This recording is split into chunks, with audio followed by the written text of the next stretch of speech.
todos ustedes y muchísimas gracias por acompañarnos una vez más en su casa, la Casa de Giros.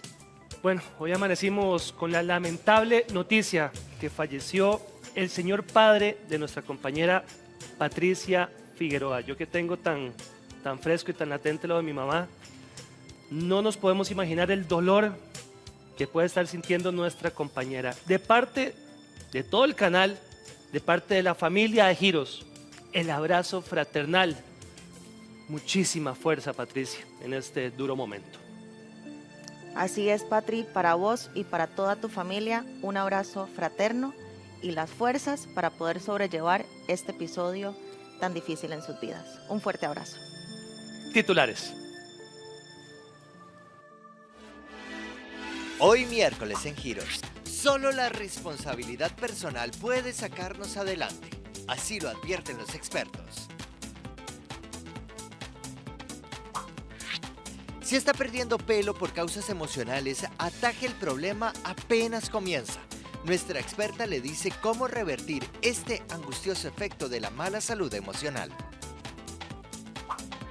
Guardar la comida para llevar a la escuela o al trabajo nos garantiza frescura y salud. Le tenemos las claves para mantener los alimentos seguros. Las gafas ajustables le sirven para ver de cerca y de lejos y sobre todo para evitar el uso de varios anteojos de acuerdo a las diferentes enfermedades que padezca. Ese dolor constante en el cuello que irradia al brazo, al hombro y produce hormigueos podría ser una hernia cervical. Información útil y actualizada para toda la familia. Quédese con nosotros.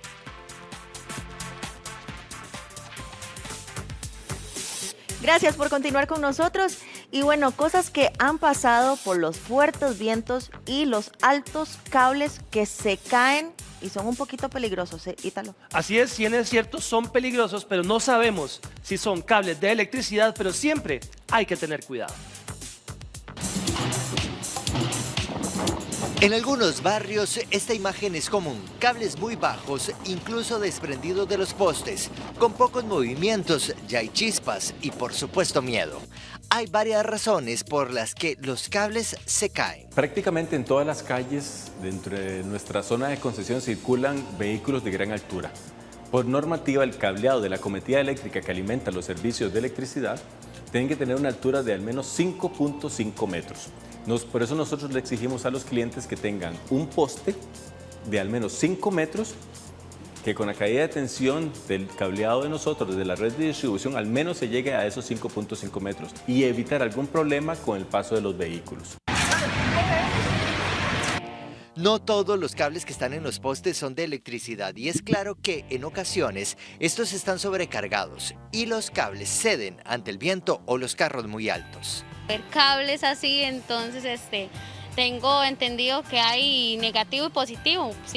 Si los dos chocan, entonces ya ahí puede haber un incendio o algo más, ¿verdad? Una descarga eléctrica también, si alguien lo llega a tocar o algo así. Actualmente el riesgo para las personas de que alguien salga lastimado, como electrocutarse o algo así. Los cables de electricidad en la ruta que uno puede observar se ven ligados al sistema de medición, están conectados al sistema de medición. Claramente ahí siempre dentro de la red de distribución hay cableado asociado a las cableras, también a la red de telefonía fija. Primero no toque los cables, trate de no pasarles por encima, haga el reporte rápido para que la compañía encargada lo repare. Si observa cables caídos es mejor que pregunte, ¿verdad? Y que consulte con las empresas correspondientes. Y es muy peligroso porque por ejemplo ahí en Conce, tal vez algún camión o un bus reventó unos cables y en la mañana, oscuro, cuando yo iba para el trabajo, un muchacho se enredó en los cables y se cayó. Si en su barrio nota algún cambio en el panorama normal de los cables y los postes, averigüe con tiempo antes de que estos caigan al suelo.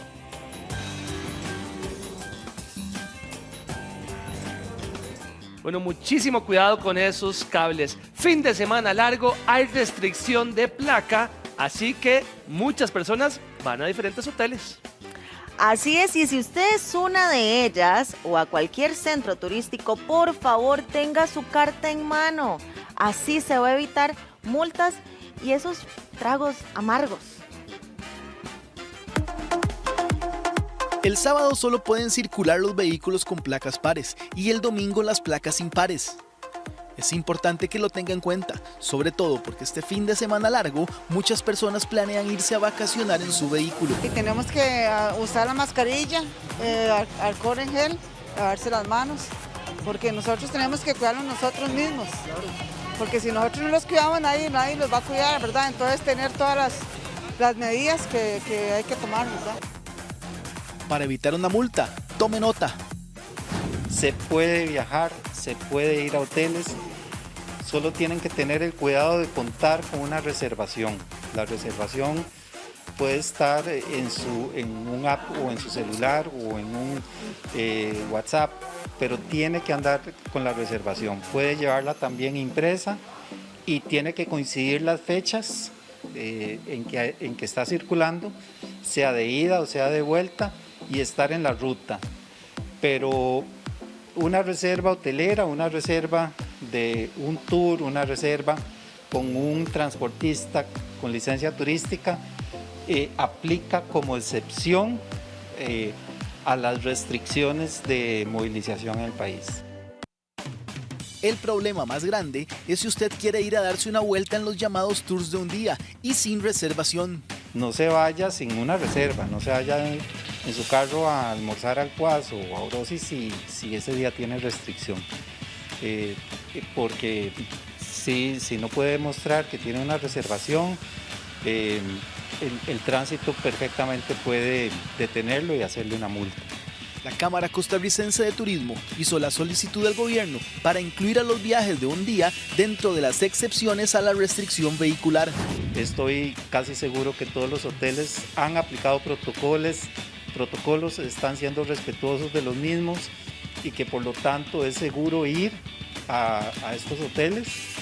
Mantengamos también en la mente que nosotros como población tenemos que cuidarnos, ¿verdad? El guardar distancia es una decisión personal. El hotel podría decirle, vea, aléjese un poquito o no entre aquí a la recepción si no tiene la mascarilla. El hotel podría jugar un poco ese rol, pero también es responsabilidad de nosotros.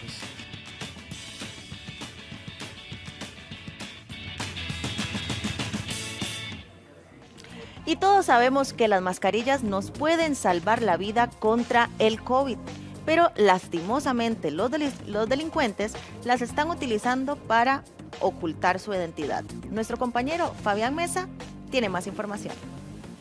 María Teresa, como usted puede ver, estamos aquí en el Centro de Monitoreo de la Policía Municipal de San José y me acompaña Eric Villalobos precisamente para hablar de este tema, porque así como pueden salvar vidas, la mascarilla puede ser utilizada por los delincuentes, está siendo utilizada lamentablemente por los delincuentes. Don Eric, ¿qué le podemos decir a la gente para que identifique a estos sujetos que están asaltando con mascarilla?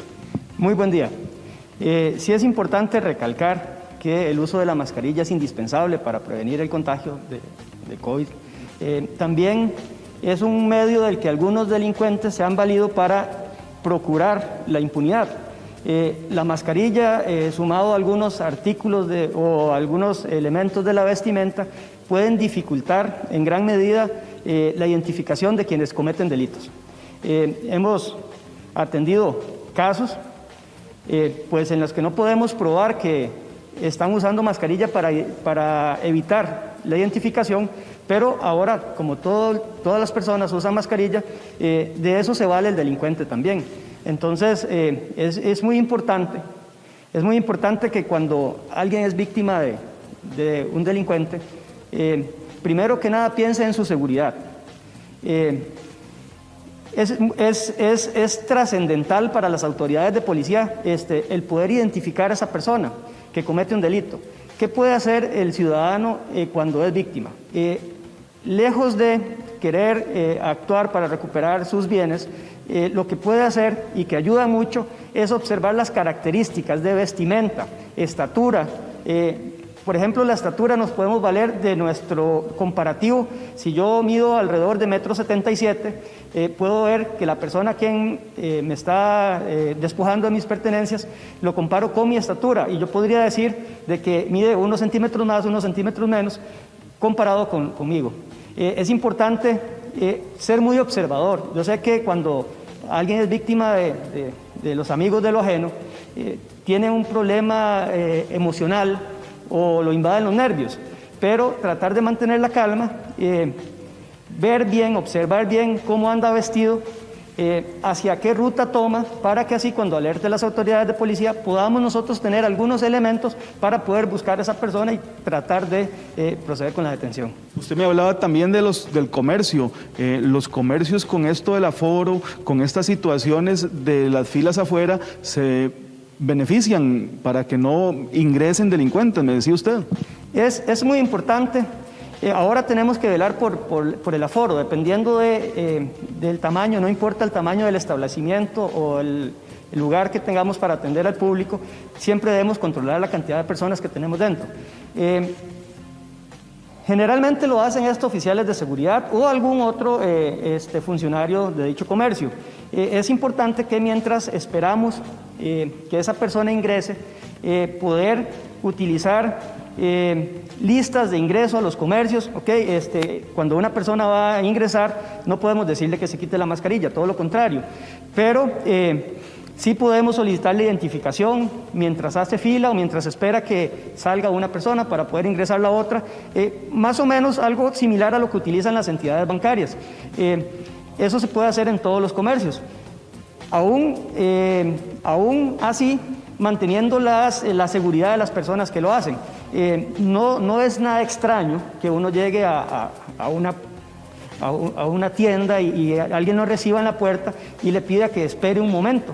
En tanto, usted puede, vamos a levantar la lista de las personas que tenemos dentro del comercio para saber cuántos han ingresado y cuántos han salido. Mientras tanto, regáleme sus datos, su nombre, el número de cédula, pedirle que si puede identificarse con algún medio, cédula o demás, y eso nos ayuda a, por lo menos, tener datos de quienes han ingresado en caso de que seamos víctimas de un asalto. Don Eric, le agradecemos mucho por esos consejos y decirle a la población que se fije no solamente en la cara, sino en toda la vestimenta de los sujetos sospechosos. Compañeros.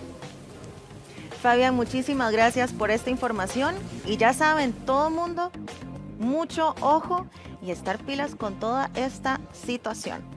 Pero también les comento que la Caja tiene un plan que puede ser aprobado el próximo mes.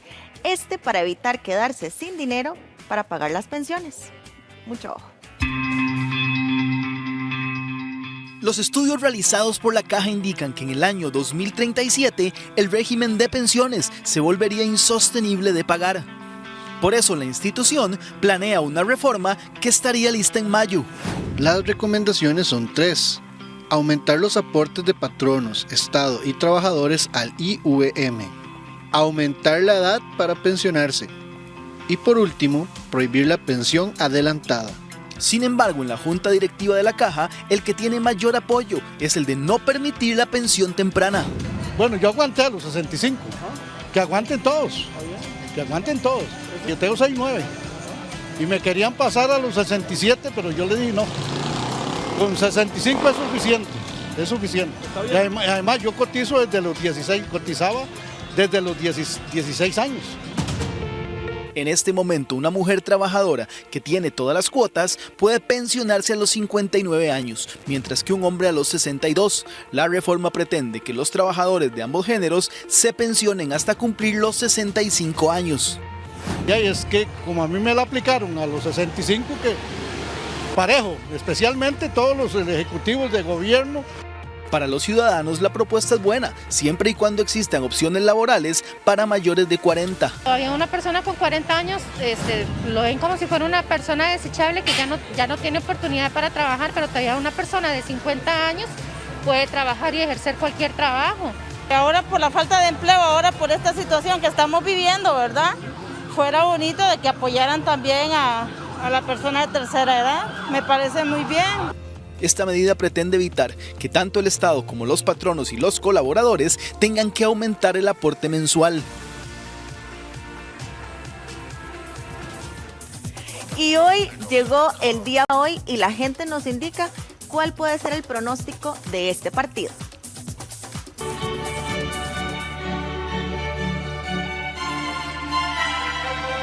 Podría ser el partido más importante en esta etapa del torneo. El PSG de Keylor Navas se enfrenta al Manchester City. Es el primero de 2 partidos. La idea es ganar y con esto acercarse a la final de la Champions. Vale, como dicen, la clasificación ya para la final. Pero realmente el que va a hacer la faena es el París con el portero Keylor Navas. Va a ganar el Manchester 3-2.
La pregunta es, ¿qué está pasando en este país? Estamos con el médico especialista en cuidados intensivos, Marco Benicio Boza. Doctor Boza, bienvenido. Buenos días, Ítalo, ¿cómo está? Doctor, ¿qué está pasando? ¿Por qué este subidón de casos? Vio qué cosa más terrible. El año pasado habíamos tenido una meseta que fue una cuestión muy interesante que solamente se dio en Costa Rica, pero teníamos más o menos 1000 casos diarios. Con 1000 casos diarios, la Caja del Seguro Social y todas las instituciones de salud pudieron adaptarse y estar a la altura de las necesidades del pueblo. Pero ahora resulta que empezamos a subir y a fluctuar, pero mire esta barbaridad, 1927. Esto es totalmente inusitado y absolutamente imperdonable. En el caso de una enfermedad, Ítalo, que se transmite de persona a persona, es que esto no es un terremoto, este no es un piano que te cae del segundo piso, esto no es una inundación, una cabeza de agua que no puedes hacer nada al respecto. Yo lo que quisiera es que la gente reflexione, Ítalo, y se den cuenta de que esto no es un tsunami, algo que no puedes evitar como persona. Este número es la consecuencia de la irresponsabilidad de las personas, de la falta de compromiso, de la falta de prudencia, pero sobre todo de la falta de responsabilidad ciudadana. Llegó el viernes y la gente dijo, ¿cómo puede ser 1.656 casos? Imagínese. Al día siguiente ya subió 250 casos más. Claro. Empezamos a bajar un poquito el domingo. Sí, ya estamos bien. Se mantuvo, pero ayer la gente dijo, se salió de borde. No. Las proyecciones de Luis Rosero en este momento son de 3.000 pacientes diarios si se mantiene el índice de reproducción de la enfermedad que estamos demostrando hoy por hoy. Si en este momento la gente de Costa Rica no hace un alto en el camino y si la gente no se pone las pilas como tiene que ser, que no es difícil, Ítalo, ¿qué dificultad hay en lavarse las manos? ¿Qué dificultad hay en guardar la distancia? ¿Qué dificultad hay en ponerse una mascarilla o una careta para mejorar la distancia? ¿Qué dificultad hay en la cortesía de toser y estornudar correctamente? Esto lo que refleja es que a las personas ya se le olvidó lavarse las manos. Y vea que recientemente tuvimos evidencia indirecta de que la gente no se está lavando las manos cuando en varios lugares hubo pequeños brotes que ya se contuvieron, que ya se corrigieron, de diarrea. Eso significa que la gente no se lava las manos correctamente. Doctor, aquí está Semana Santa reflejado. Aquí está Semana Santa reflejado, pero yo creo que Semana Santa, Ítalo, fue una cuestión como más circunstancial. Tiene que ver con desplazamiento de gente a las playas, a la montaña, estoy totalmente de acuerdo, pero también tiene que ver con una semana que fue particularmente larga, libre, precisamente para estimular el turismo interno. Y como consecuencia, la gente sintió que ya era hora de liberarse, de hacer catarsis, de desahogarse. Y decir, esto ya pasó. Y ya esto pasó, o por lo menos, mentalidad del tico, no es conmigo la cosa. Exactamente. No es conmigo. El que se enferma es aquel. El que se va para el hospital, que se va a fregar todo, es aquel, pero yo no. Eso no existe, Ítalo, eso es un pensamiento mágico. La gente está expuesta y desafortunadamente, desde el momento en que los adultos mayores, los ciudadanos de oro, magníficos costarricenses, eso sí me tienen convencido a mí. Sí. Habrá más que uno cabezón, habrá más de un loquillo. Pero en general, el adulto mayor, el ciudadano de oro de Costa Rica se está cuidando montones. ¿Quién es el que no se está cuidando? El que pensó que no le iba a pasar nada. El de 40, el de 50, el que está llenando ahora las unidades de cuidados intensivos. Porque Ítalo, al principio, hace un año, cuando estábamos en esta pizarra, Sí, señor. teníamos gente de 70 y de 80 años en cuidados intensivos en condiciones muy graves. Bueno, permítame decirle que en este momento, mientras estamos hablando aquí, usted y yo, la mitad de los pacientes de la UCI del Calderón Guardia tienen 40 y tantos años de edad. Jesús bendito. 40 y tantos años. Y acabamos de darle salida a una persona de 33. Y el México está reportando a alguien de 19. Opa. Y también está reportando cuarentones. Y hospital de niños también, doctor. Hospital de Niños está reportando un incremento en número de niños, gracias a Dios no son tantos. ¿Quién contagia a los niños, Ítalo? Los padres, los familiares. El virus que anda caminando por las calles con cola y con patas y con no. No, señor. El virus se desplaza con las personas, el virus está en las personas. Doctor, importante, ¿dónde se está contagiando la población? ¿Cuáles son los espacios más propensos? En los espacios de irresponsabilidad, ahí es donde está contagiándose la población. En fiestas, porque como estamos en una finca a espacio abierto, no importa, a la gente se le olvida que en algún momento coinciden para comer, coinciden para celebrar, coinciden para entregar regalo, coincide para cantar feliz cumpleaños, para celebrar a los novios, para lo que sea. No podemos asumir que por estar en un espacio abierto automáticamente estamos protegidos. Doctor, lo acaba de tocar usted, reuniones familiares, viajando en el transporte compartido, lo dijo usted, en el supermercado, el toque, la moneda viene para acá, agarra la Vieras qué bolsa. interesante, Ítalo, las superficies, las bolsas, los objetos materiales, la plata, lo que querás, las tarjetas de crédito, no son tan importantes como medio de contagio. Lo más importante es que cuando vos te acercás a la carnicería y querés hablarle al muchacho o a la muchacha que te va a vender, vos te acercás demasiado a la persona que está antes que vos. Así es. Y asumís que como todos están viendo para adelante en el mostrador, nadie se está contagiando. Están rompiendo distancia. Se rompe distancia en los pasillos. Hay supermercados que tienen pasillos muy angostos. Obligatoriamente, si hay una fila de este lado y hay una fila del otro lado y alguien quiere pasar en el centro, pasa a muy corta distancia. Además de eso, la gente habla, la gente comenta, la gente hace todo tipo de Y volvimos al abrazo, doctor, ya la gente... La ¿cómo gente estás, vuelve hombre? a hablar. Mire, ahora el toque es como abrazarse de medio lado, como quien no quiere la cosa. Eso no está bien, Ítalo, no está bien. ¿Qué es difícil a la hora de prevenir esta enfermedad? Absolutamente nada. Lo que se necesita es lavarse las manos correctamente, mantener la distancia, usar careta o mascarilla y tener cortesía. ¿Es esto difícil? No.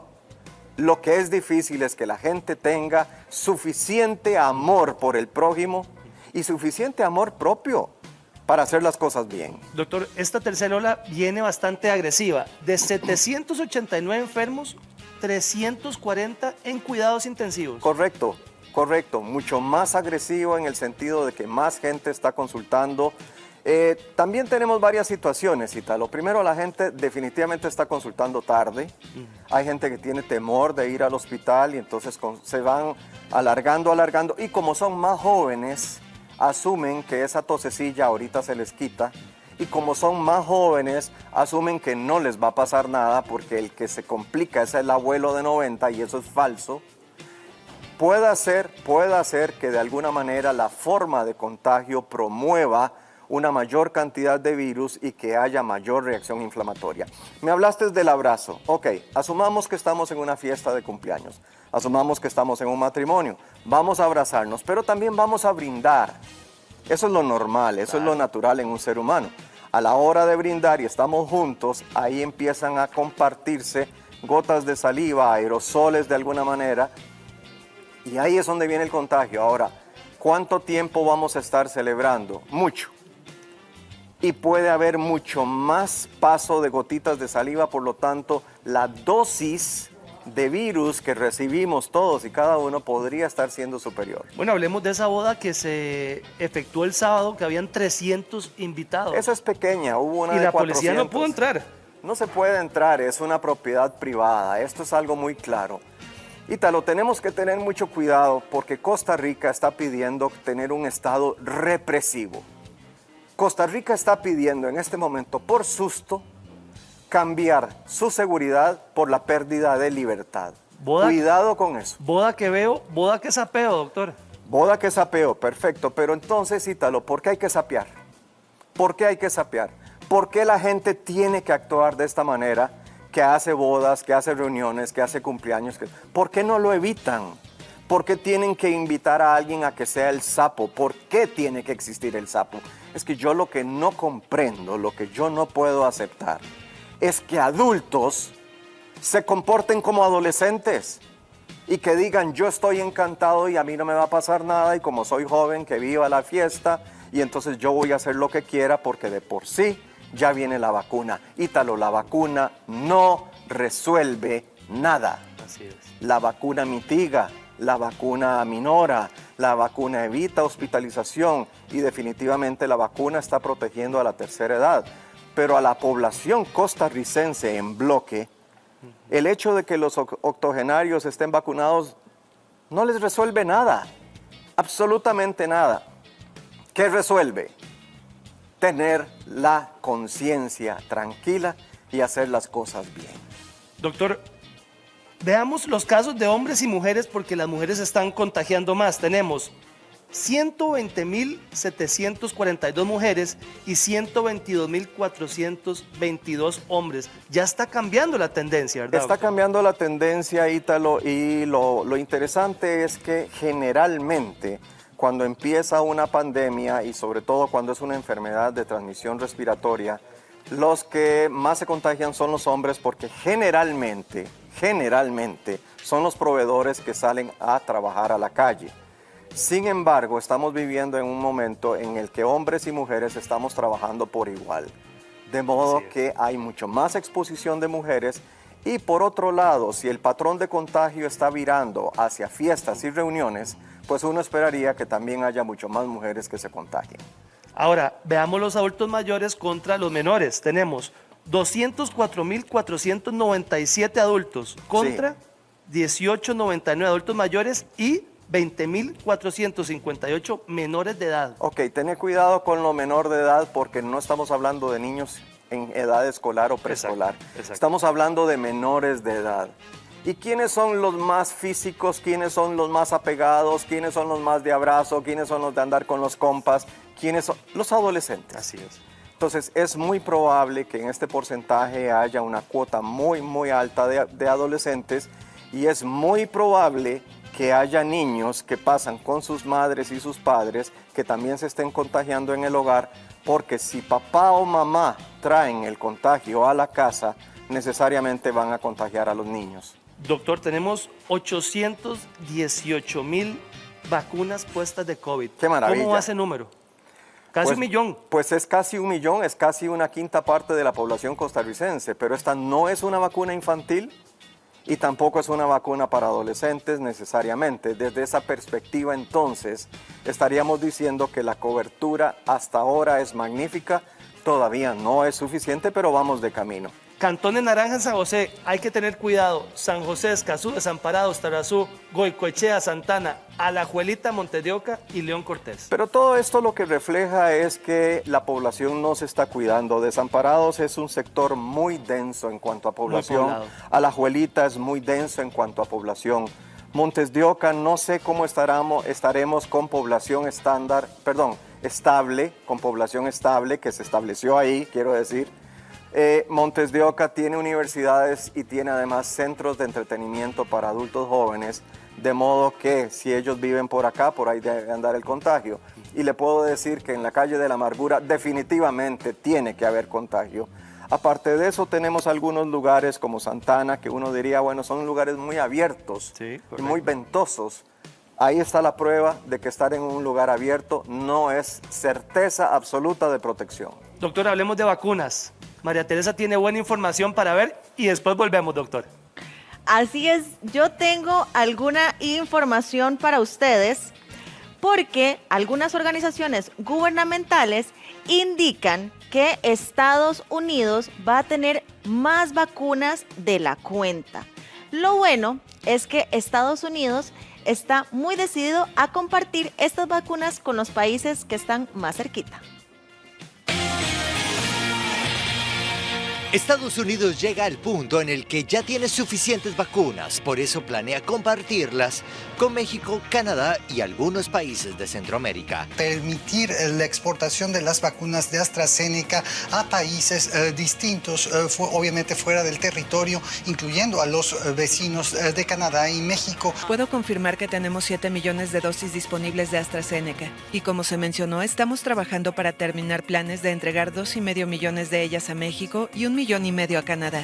La Kaiser Family Foundation, una organización no gubernamental con operación en los Estados Unidos, calcula que a mediados de mayo Estados Unidos tendrá más vacunas de las que requiere para su población y por eso una idea es compartirlas. Las vacunas todavía se están fabricando y sin embargo ya hay una larga lista que en meses previos ha solicitado a Estados Unidos ayudas con dosis de vacunas y sin embargo se espera que los países en vías de desarrollo pudieran tener mayor influencia para lograr atraer esas vacunas. En principio será a países cercanos, México y Canadá. Además, ellos tienen solicitudes de ayuda de países centroamericanos. Desde la Casa Blanca informaron que están en etapa de planeamiento y pronto dirán cómo y a cuáles países les van a compartir sus vacunas. La primera prioridad sigue siendo vacunar a la población estadounidense. Pero la realidad es que la pandemia no conoce fronteras y asegurarnos de que nuestros vecinos puedan contener el virus es un paso crítico. Se espera que además se aumente la producción de vacunas en todo el mundo. La pandemia no conoce fronteras y Costa Rica le va a pedir vacuna a Estados Unidos, doctor. Bueno, de ahí, en realidad lo que tenemos en el mundo en este momento son cuotas que son mediadas por la influencia, gracias a Dios, la intervención de la Organización Mundial de la Salud, de la Organización Panamericana de la Salud. Lo que tenemos muy claro es esto, Ítalo. Cada empresa que produce vacunas tiene derecho a obtener ganancia porque ha hecho una inversión multimillonaria para tener el producto. Desde esa perspectiva, uno podría haber esperado a una guerra comercial con las vacunas. Al intervenir la Organización Mundial de la Salud, se ha asegurado una cuota para América Latina, una cuota para África y para otros países que tienen muchísimo menos posibilidades de compra. Para las grandes potencias, comprar millones de vacunas es una cosa muy simple. Para Costa Rica, comprar millones de vacunas no es tan simple. De modo que vea cómo nos han ido entregando en cuotas, vea cómo nos hemos ido organizando para vacunar efectivamente a la población. Y si en este momento, teniendo ya la perspectiva de 2 tipos de vacuna en el país, alguien más se suma al esfuerzo y nos quiere donar vacunas, bienvenido, qué dicha, en buena hora. Insisto, Ítalo, la vacuna no resuelve las cosas. La gente piensa que porque está vacunada ya está curada, porque ya es inmune, ya es el Super Saiyajin, ya es el Capitán América con el escudo protector. La vacuna falla, porque la vacuna no necesariamente genera la inmunidad que se requiere y aparte de esto, las vacunas tienen un porcentaje de éxito y un porcentaje de falla. Bueno, ahí volvemos con María Teresa que tiene también más información de esto. Aquí estamos escarbando, Tere. Aquí estamos con muchísima información porque también nos indican que en Estados Unidos la parte de las vacunas ha sido tan importante que ya hasta en los supermercados se van a poder encontrar las vacunas en contra del COVID-19. Algunos expertos coinciden en que la venta privada de la vacuna aceleraría el proceso y haría que esto se resuelva de forma más rápida. Ante esto surge la pregunta, ¿cuándo se podrá vender la vacuna de forma privada? Pero este no es el momento más conveniente. Primero porque debemos terminar con el grupo 1 y el grupo 2, que son los grupos que tienen factores de riesgo o bien tienen mayor exposición. Por eso es que las compañías farmacéuticas y universidades que desarrollan vacunas le están vendiendo exclusivamente las vacunas a los gobiernos. En este momento está investigando que si podemos tenerlas en los refrigeradores que nosotros manejamos. Actualmente en las farmacias manejamos cierta cantidad de vacunas. Ahorita estamos con la campaña de la de gripe, por ejemplo, y esa se puede mantener en una temperatura de 2 a 8 grados centígrados. Nosotros no tenemos en este momento los congeladores ni tampoco tenemos las refrigeradoras que las vacunas, por ejemplo las de Pfizer, necesitan. En Costa Rica, desde diciembre del año anterior, se autorizó un proceso abreviado para que las empresas privadas lo puedan hacer. Me parece que eso le permite a otras personas tener acceso que no lo están teniendo ahorita, porque solo se está manejando a nivel público, ¿verdad? Parece una buena oportunidad para la gente que puede comprarla y que puede pagarla. Agilizaría que todo el mundo esté vacunado. Pero por ahora parece que en algunos países las farmacéuticas solo están interesadas en hacer negocios con los gobiernos. Nosotros como farmacéuticos sí estamos capacitados, ¿verdad? Por medio del Colegio de Farmacéuticos, que llevamos un curso para aplicar la vacuna, cualquier tipo de vacuna. El procedimiento siempre es el mismo, pero lo más importante es la parte de cómo mantenemos esa vacuna dentro, digamos, de las farmacias. Al menos en Colombia y Ecuador, las solicitudes privadas fueron rechazadas por las farmacéuticas, una realidad que parece solo aplica para América Latina. En Estados Unidos ya la vacuna es distribuida por farmacias. En algunos lugares deben tener más de 65 años y en otros estados se vacuna a cualquier persona de 16 años en adelante. Se debe garantizar aspectos de seguridad y de calidad, la cadena de frío y por supuesto los entes privados que lleguen a dispensar la vacuna para COVID cuando así sea aprobado tendrán que cumplir todos los requisitos regulatorios que establece el país y garantizar la calidad y la seguridad de la misma. Y puede uno, va y se la aplica y no tiene que esperar hasta que lo llamen, hasta que haya campo, etcétera, ¿verdad? Como que no, porque quién sabe cuánto la van a vender y como está ahorita el pueblo, hay gente que no la va a poder comprar. Incluso en Estados Unidos, en distintos condados, se ofrece la vacuna gratis a través de las farmacias. Estamos felices de que se dé la situación, pero siento que la apertura sí ha estado un poco difícil. Dar, digamos, una opción de que usted vaya a los Estados Unidos y gaste $800 y después venga y no solo $800 ahora, sino $800 dentro de 22 días. Se espera que las primeras dosis de la vacuna de forma privada en Costa Rica y otros países estén disponibles en la segunda mitad de este año.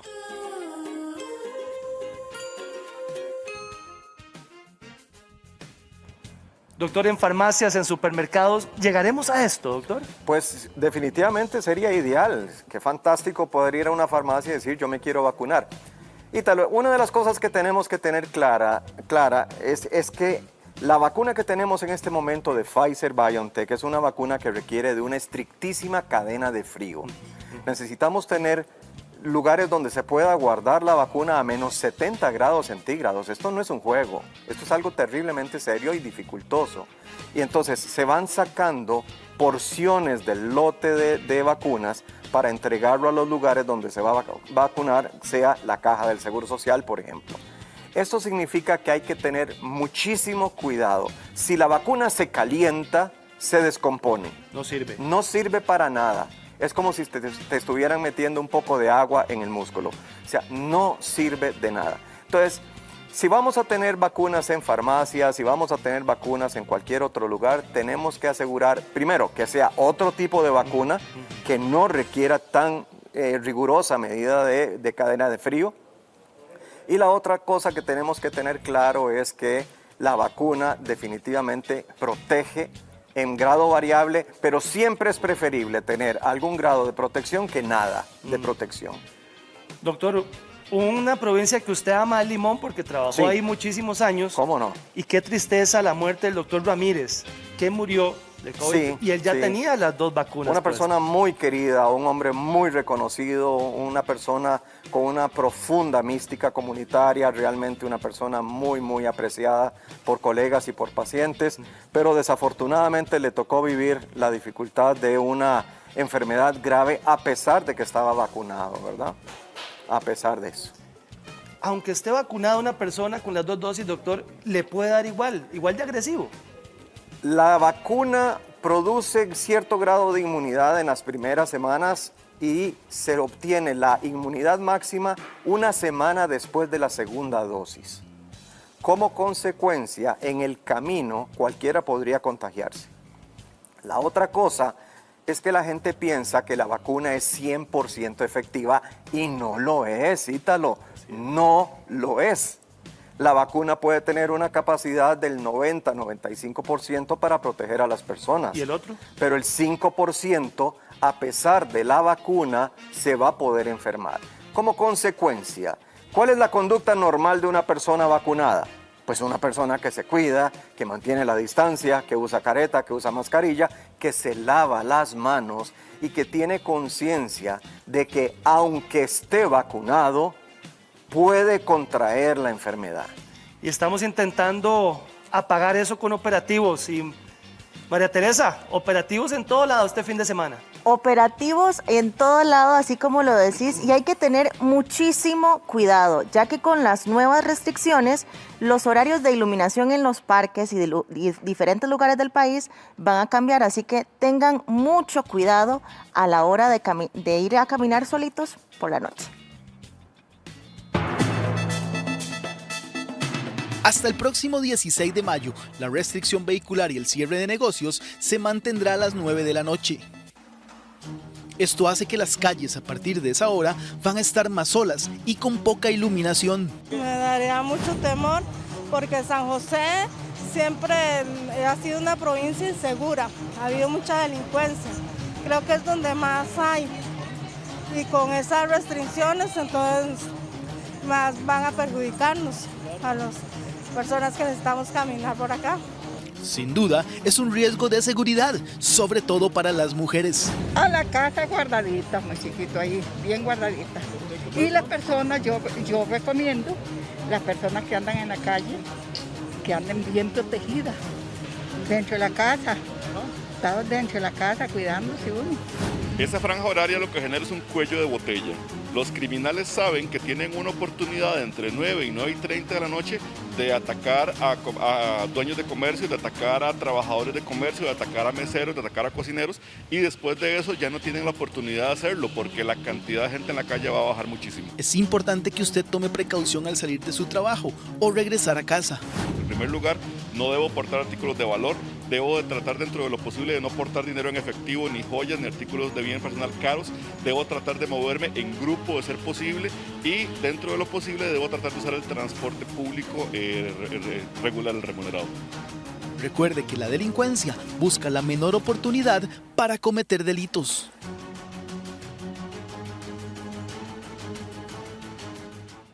Doctor, el gobierno actuó, metió restricciones, bajaron los horarios. Sí. ¿Se puede venir otro martillazo, doctor? Podría venirse otro martillazo. Nuevamente, Ítalo, yo quiero hacer un llamado a la población. O sea, no podemos seguir viviendo con papá gobierno. Papi, resuélvame los problemas. Papi, ayúdeme. Papi, castigue. Papi, vea a Josecito que está cometiendo un error. El chiquillo acusetas, el acusetas come cajetas. Definitivamente, Ítalo, este es un momento para tener una reflexión sincera a nivel de hogar, para poder decir, mira, nos vamos a cuidar, vamos a ser responsables, vamos a mejorar los índices de salud de Costa Rica, vamos a proteger al abuelo, vamos a protegerte a vos. Se le debe decir al marido de 40 y de 50 años que ahora tiene mucho riesgo de caer en cuidados intensivos. No podemos estar esperando a que el gobierno lo resuelva todo, porque el gobierno tiene límite en cuanto a las cosas que puede hacer. El que tiene el poder de cambiar esta pandemia, el que tiene el poder de cambiar la salud en Costa Rica es el ciudadano, un ciudadano libre, un ciudadano competente, un ciudadano capaz de tomar decisiones voluntarias y bastante responsables. No podemos estar esperando a que nos prohíban. No se puede salir de noche, no se puede salir con tal carro, no se puede hacer fiestas, no se puede hacer que esto y que el otro, aquí que allá. Prohibición, prohibición, prohibición. Ítalo, si hay algo peligroso, es que el pueblo entregue su libertad a cambio de una falsa seguridad que puede asegurar un gobierno totalitario. Cuidado con eso. Tenemos que ser responsables. Me quedo con eso, doctor Bosa. Le agradezco mucho, hombre. Muchísimas gracias. Porque usted tiene varias entrevistas hoy también. Hoy ando corriendo, sí señor. Gracias, doctor. Tere. Doctor, una vez más, muchísimas gracias por toda esta información que nos brindó. Y nosotros nos vamos a un corte comercial, pero les cuento que al regresar, nuestra y muchísima atención porque les traemos consejos excelentes de cómo ustedes pueden guardar su comida para irse para la escuela o para irse al trabajo y que la comida no tenga ningún tipo de bacterias y esté conservada de la mejor manera. Se encuentra con nosotros la microbióloga, que ella es Fabiola Jiménez, y también el chef Marco. Hola, buenos días. Rivera. Marco Rivera. Doctora, muchísimas gracias por acompañarnos. Sí, claro. Y ahora algo y muy importante. ¿A qué hora podemos preparar la comida? ¿En la noche anterior o antes de salir en la mañana? Va a depender mucho del tipo de alimento que sea. Por ejemplo, acá, esta ensaladita que nos trajo Marco, alimentos frescos, entre más, que si los preparamos en la mañana va a ser mucho mejor, ¿verdad? Perfecto, claro. Entonces, porque eso nos va a permitir que el alimento se mantenga fresco en las horas posteriores, antes de que lo vayamos a consumir. Otros alimentos tal vez un poquito más elaborados, que incluso nos puede requerir más tiempito, como puede ser una carne, además, podemos prepararla la noche anterior, pero una vez que la preparamos, inmediatamente refrigerarla y tenerla ya en la mañana fresquita, empacada y lista para que nosotros la podamos meter en la loncherita antes de ir a trabajar. Y es, digamos, un ejemplo, esta ensalada, ¿es mejor llevarla así o llevar todas las cositas por separado o ya llevarla mejor de una vez en un tarrito como este que está genial? Podemos manejarla de las dos formas, siempre y cuando, por ejemplo, acá Marco nos alistó. Tal vez, Marco, si nos explicas cómo sí, claro, porque está muy interesante esta propuesta para el almacenar la ensalada. Pues la lógica detrás del sistema que utilicé acá es que los ingredientes que tienen más contenido de humedad van más abajo para evitar que la humedad caiga sobre lo que yo quiero mantener más fresco y crujiente. Entonces, si yo quiero ponerle almendras, nueces o algún otro tipo de ingrediente crujiente a mi ensalada, yo lo que hago es ponerlos lo más arriba. La lechuga se tiende a poner también encima de este tipo de ingredientes. Por ejemplo, la zanahoria o cualquier ingrediente que tenga alta humedad va al lado de abajo. Incluso desde acá, nosotros con una vinagreta simple como la que tenemos por allá. Y por aparte también. Por aparte la vinagreta siempre, porque eso, de nuevo, es líquido, es humedad, nos va a humedecer la lechuga y la va a echar a perder. Lo que queremos es ese crujiente y esa experiencia de comerla fresca, ¿no? Sí, y de hecho, de esta manera, por ejemplo, la humedad nos va a quedar aquí abajo, entonces la vida útil del producto, en las condiciones en que nosotros lo llevamos, por ejemplo, al trabajo, va a ser mucho mayor. Entonces nos llega ya para mediodía, esto está como recién hechito. Doctora, una recomendación, ¿en vidrio o en plástico? ¿Cuál sería la mejor opción? Vamos a ver, los materiales tienen siempre sus pros y sus contras. El vidrio en este momento tiene muchas ventajas, ¿verdad? El vidrio, por ejemplo, nos permite, es un material bastante inerte, entonces no se nos van a hacer hongos ni nada de esto. No guarda lo que son, por ejemplo, los olores o alimentos que están como muy achotados, que se nos manchen, no vamos a tener esos problemas. Y es un material muy limpio, muy fácil de limpiar, ¿verdad? El plástico, pues la principal ventaja que tiene es que no se quiebra. Pero tenemos que tener muchos cuidados cuando usamos plástico, ¿verdad? Punto muy importante. Aparte del tema ambiental. Y a la hora de guardarlos, digamos, preferiblemente, no sé, si la comida viene caliente, si tenemos alguna ensalada fría, ¿cuál sería la recomendación? La recomendación es, por ejemplo, si tenemos un bolsito como o aquí llevamos o todo caliente o todo frío, pero nunca combinar alimentos calientes con alimentos fríos. ¿Cuál es la diferencia de este bolso? Este es un bolsito térmico, ¿verdad? De hecho, ahorita se consigue mucho en el mercado, ¿verdad? Y eso, por ejemplo, nos permite, si llevamos comida fresca, hasta incluso ponerle un gel pack que nos permite que a la hora del almuerzo, cuando vamos a sacar esto, casi que esté a una temperatura muy similar a la de la refrigeración. ¿Cuánto tiempo podemos dejar toda la comida en el refri guardado y que siga en perfecto estado? Eso va a depender de la naturaleza del producto, ¿verdad? Hay productos que duran menos, por ejemplo, las hortalizas, ¿verdad? Nos van a durar unos días apenas. Hay otros productos que se nos pueden conservar más tiempo. Entonces eso va a depender de la naturaleza del alimento. Perfecto, doctora, muchas gracias. Marco, contame una parte de las frutas. ¿Cuál es la mejor opción de preparar la fruta para llevarla? Claro, la fruta es un producto que tiende a perdonar mucho el recipiente en el que nosotros lo manejemos. Hablando con la doctora conversábamos de que incluso en uno de estos recipientes de plástico es viable llevar muchos o casi todos los tipos de fruta porque no tienden a generar una alta contaminación en el material, que es el problema que tendrían los productos de origen animal, leche, huevos, carne, que sí no es recomendable manejarlos en este tipo de recipiente.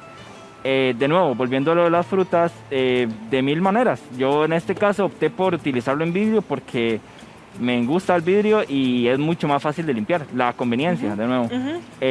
Pero perfectamente esto podríamos manejarlo acá en el plástico, pues. Entonces, tiende a perdonarnos mucho el tema de las frutas, en tema de frescura también, el recipiente que lo utilicemos. Hablando de la frescura de la comida, doctora, a veces uno agarra la lonchera o el recipiente, se va corriendo para el trabajo, se le olvida dejarlo en la cocina, lo pone en el escritorio, donde sea. ¿Cuánto tiempo podemos mantener la comida fuera del refrigerador? Por ejemplo, si nosotros andamos con una loncherita de estas y le metimos un gel pack, que son esas bolsitas con ese material azul, muy bien. Eso te lo va a mantener más o menos a una temperatura muy similar a la refrigeración. Entonces, si se te fue, por lo menos a mediodía, la puedes rescatar sin ningún problema. Esto hasta incluso en los lugares donde, por ejemplo, no tienen refrigeradora, para que la gente guarde la comida. En esos casos sí. Si se diera el caso de que no tenés una loncherita de este tipo, pues ahí sí vamos a tener un poquito de la limitación. Entonces en esos casos es preferible que uno escoja alimentos que no se te vayan a deteriorar tan rápido, ¿verdad? Tal vez como llevar alguna cosa como un sándwich o una cosa así, que no nos dé mucho problema, porque no vamos a tener las condiciones más favorables para poderlo conservar. Correcto. Marco, acá tenés un aparatito que es para empacar al vacío. Sí, claro. Contanos. Es bastante interesante porque el tema del empaque al vacío, no solo para alimentos ya preparados se suele utilizar, sino para conservar carne, congelarla y que mantenga todas sus propiedades y cualidades. En ese momento les pensaba hacer una demostración acerca de cómo se utiliza la máquina y el producto que obtenemos al final, para que quede más claro con el ejemplo más que con la explicación. Me encanta. Ok, entonces, este es un tipo de bolsa especial que tiene cierto grosor, lo que permite que al el aparato quemarla y sacar el aire pueda generar el sello. ¿Y podemos utilizar otro tipo de bolsa o solamente ese tipo? Existen bolsas que ya son hechas para estos aparatos y no podemos intercambiarlas, por ejemplo, con una bolsa Ziploc, no nos va a generar el mismo producto. Entonces sí es recomendado utilizar las que contiene el aparato. Entonces cerramos y simplemente con el botón extrae el aire. Ay, pero vean ustedes. Y la máquina sola hace el sello por nosotros. Entonces, estos son los pancakes que hice. Y la razón por la que la comida a veces se nos pone como blanda o pierde esa calidad es porque tiene pues aire en contacto y la humedad, y esto previene estas condiciones totalmente. Entonces, de cualquier manera, ya podríamos como pensar como en manejar nuestros productos así. Ay, y vean qué interesante. Me quedan todos encanta. empacados así. Y a la hora del almuerzo o el desayuno, podemos simplemente cortarlo con una tijera y ya sacarlo y consumirlo. ¿Qué otros alimentos podríamos empacar al vacío? Claro, esa es una reflexión que estábamos haciendo ahora con la Acá tenés doctora. unas tortillas también, veo. Hice también tortillas, se pueden empacar sin problema. Alimentos que contengan algo, tal vez mucha humedad, por ejemplo, si yo quiero empacar al vacío rodajas de tomate para llevarlas para mi almuerzo, es un poco más complicado porque la fuerza de la máquina al sacar al aire va a tender a destruirnos el producto. Entonces esa es la reflexión que tenemos que hacer. También, por ejemplo, no tendría mucho sentido para nosotros empacar al vacío cereal, porque el cereal o granola, porque ya contiene, ya ellos tienen la propiedad de mantenerse fresco por mucho tiempo. No hace falta.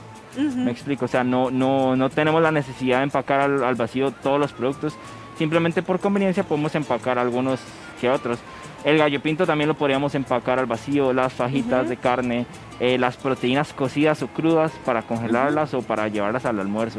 ¿Y cualquiera. cuánto puede mantenerse la comida saludable empacada al vacío? Pues también hablábamos de eso, es curioso porque tiende a conservar las cualidades íntegras del producto, ¿verdad? Entonces la comida se puede mantener fresca por muchísimo más tiempo que el tiempo usual. Exactamente, que en un almacenamiento usual. Pero igual siempre hay que tener cuidado, por ejemplo, si a los días empezamos a ver que este empaque empieza a verse abombado o algo así, quiere decir que muy probablemente ya eso es una evidencia de que ya se nos está deteriorando. Entonces ya tenemos que descartar ese producto. Claro, que el sello quedó mal. Entonces, o que el sello quedó mal, por eso es importante siempre fijarse cómo queda el sello. Y digamos, ya esta bolsa solamente se utiliza una vez. Claro, claro que esa también es otra de las desventajas, porque implicaría como ese manejo de llevar bolsas y todo el tema, pero nos garantiza la frescura casi que absoluta de los productos, versus un frasco de vidrio común. De todas las cositas que tenemos por acá, ¿qué más podríamos meter, digamos, para tener los empaques al vacío, la comida al vacío? Claro, ensaladas como la que tenemos allá de pasta o la que tenemos de repollo, también son productos que podemos empacar al vacío, aunque tengan humedad, de nuevo, porque al empacar al vacío, yo sé que la máquina no me va a destruir el producto, porque no sé si ven, tiende a aplastar un poco lo que es el producto, porque quita totalmente el aire. Si yo metiese rodajas de tomate, como les mencionaba ahora, las va a aplastar y ya no va a quedar íntegra la rodaja de tomate. O si yo metiese un sándwich completo, no mantendría la integridad del sándwich, se desmoronaría todo a la hora de hacer el sello. Entonces, es esa reflexión que tenemos que hacer a la hora de qué queremos conservar, cómo lo queremos conservar y que por las razones por las que queremos conservar esto tiende a funcionar mucho para un largo plazo. Lo podemos utilizar a corto plazo, que si llevamos para el almuerzo, pero la manera más óptima de utilizarlo es a largo plazo. Nos conserva mucho los alimentos. Marco, muchísimas gracias por esa información. Y doctora, queremos guardar las cosas a un corto plazo, entonces hablemos de los tarritos que tenemos por acá. Esta pasta, ¿cuánto puede estar en refrigeración en este tarrito? En este tarrito, vamos a ver, como ya te digo, podemos estar pensando, depende de las condiciones en que las tengamos, los ingredientes que tengan, podríamos estar pensando tal vez unos 5 días, una cosa así. Unos 5 días. Máximo, poniendo mucho, ¿verdad? Pero siempre estos productos, ya cuando tenés una ensalada ya con tantos ingredientes, ya con mayonesa y todo ya mezclado, lo ideal es que se gaste lo más pronto posible. O sea, agarrando mucho, unos días, pero lo mejor es este tipo de, por ejemplo, lo que son ensaladas y demás, casi que gastarlas en el mismo momento. Doctora, muchísimas gracias. Marco, también muchas gracias por toda la información. Ítalo. Qué lindo que continúe aquí con nosotros en Giros. Y bueno, yo les digo, la prenda por excelencia cuando nos queremos sentir elegantes, glamurosas, son las prendas de satín. Es la razón por la que Bárbara Echandi hoy nos cuenta de esta nueva tendencia. Bárbara, ¿cómo estás? Muy bien, ¿y vos, Tere, cómo estás? Gracias a Dios, muy bien. Un saludo a todos en casa primero. Y bueno, hoy les traemos una opción de pijamas súper elegantes y además súper cómodas. Contanos de estas, porque están lindísimas, Sí. colores hermosos, contanos de esta tendencia. Bueno, vemos primero esta tela, como lo dijiste, que es de satín. Es una tela que trae un elástico en la cintura para que se ajuste. Perfecto. Además, tiene detalles en encaje, como lo observamos en la parte de arriba de la camisa y en el shirt en la esquina. Tiene el encaje. Tenemos que tener en cuenta que esto es una tela que no cede. Entonces, tenemos que elegir muy bien la talla que somos. Lo único que va a ceder es el elástico que tiene en la cintura. Perfecto. Y de igual manera en los tirantitos Igual, también. sí, los tirantes son ajustables, entonces también podemos ajustar, digamos, si qué tan bajo lo queremos o qué tan alto lo queremos. Perfecto. Esta pijama está divina, pero quiero ver la siguiente modelo también. ¿Ves? Esa es otra opción, a pesar de que es pantalón, es súper fresca. Esta también podemos ver que tiene un encaje a lo largo de la pierna y también en el tirante. Esta, al igual que la otra, tiene elástico en la parte de la cintura para ajustarlo. Esta está divina y el color se ve precioso. Sí, además, bueno, como les dije, es una tela súper cómoda, muy fresca. Entonces, para que se atrevan también a usar cosas diferentes hoy en día y con esos colores divinos, además el encaje, bueno, son lindísimas. Me parece lindísimo, pero también veamos a la siguiente modelo. Muchísimas gracias. Esta sería otra opción, que ya esta es una bata. Esta, bueno, no tiene el elástico que tenían las otras dos, tiene el encaje igual. Los tirantes tienen también para ajustarlos. Y bueno, un color hermoso acompañado de esas pantuflas también tan lindas. Los colores me encantan, se ven súper originales, las pantuflas, estas les van perfectas también. Sí. Y me encanta ese detallito también del encaje abajo, lo hace ver tan elegante, tan sobrio, me gusta mucho. Y como es, todas tienen ese detalle de encaje en alguna parte de la pijama. Bueno, también veamos nuestra siguiente modelo, muchas gracias. Y por este lado tenemos por último este kimono, que es súper versátil porque podemos combinarlo con cualquier pijama, las que vimos anteriormente. También, como ves, tiene encaje en la manga, tiene la tirita para amarrarlo en la cintura y las bolsas también. Y es que estos kimonos son perfectos, uno se los pone, se maquilla, va y desayuna. Sí. Hasta para salir, ¿verdad? Uno puede salir con eso, se levanta, se lo pone y perfecto, se ve. Sí. Quiero que podamos verlas en casa a todas para que ustedes vean las diferentes opciones de pijamas de satín que tenemos. Bárbara, realmente espectaculares. Sí, son divinas. Recalco lo que dije anteriormente, es una tela súper cómoda, súper fresca y además estamos a la moda para dormir.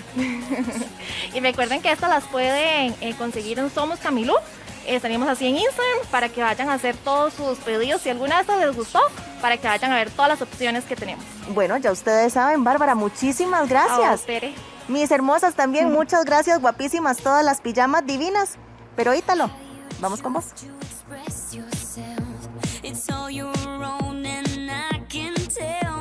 Ciseles, de la doctora Dinora Ochi. Dinora, bienvenida. Hola, muchas gracias por la invitación. ¿Por qué es que se cae el pelo del estrés, doctora? Bueno, resulta que tenemos diferentes tipos de causas y una de las más frecuentes en la consulta se llama efluvio telógeno. Después de estrés, el paciente puede tener una pérdida en el cual su cabello, un 5% es lo normal que estemos perdiendo, de unos 100 a 150 cabellos al día, y los pacientes empiezan a presentar más caída, entonces más por ciento de su cabello empiezan en esta etapa de caída por efectos del estrés, puede ser también por alimentación, puede también tener otras causas que hay que estudiar siempre, que anemia y tiroides, pero en el 90% de las veces no se sabe la causa y es posiblemente por el estrés, y el paciente empieza a presentar este aumento de volumen de caída en el baño, en el cepillo, y esto es normal y puede tener una solución a los 3 meses. Pero si el paciente presenta más de esto, más de 6 meses, llega un efecto crónico y no hay una mejoría, sí es mejor consultar.